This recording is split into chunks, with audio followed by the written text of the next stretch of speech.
2024-এর জুলাই বলেছিলাম যে সাধারণ শিক্ষার্থীরা ভুল পথে পা দিয়েছে, সাধারণ শিক্ষার্থীদের ব্যবহার করা হচ্ছে। বিএনপি জামাতের রাজনৈতিক ফায়দা লোটার জন্য সাধারণ শিক্ষার্থীদের কাজে লাগাচ্ছে। 2025-এ এসে সেম জুলাই মাসে প্রমাণ হয়ে গেল যে 2024-এর কথা সঠিক ছিল, যে সাধারণ শিক্ষার্থীরা ব্যবহার হয়েছে।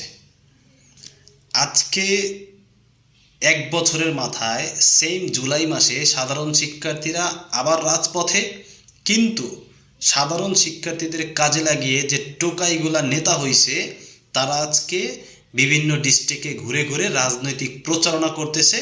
এবং জুলাই পদযাত্রার নামে, যদি জুলাই পদযাত্রার নামে তোদের রাজনীতি করতে হয়, আজকে তো সেই জুলাইতে সাধারণ ছাত্রছাত্রী রাজপথে, তাহলে সাধারণ ছাত্রছাত্রীদের সাথে তোরা নাই কেন?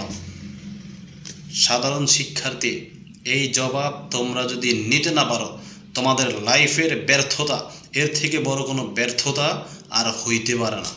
তোমাদেরকে ব্যবহার করে দেশ ধ্বংস করছে এই টোকাই কামলাগুলা, ইনুস এবং তার গং, সাথে সাথে বিএনপি এবং জামাত। এর উপযুক্ত বিচার হিসাব অবশ্যই নিতে হবে।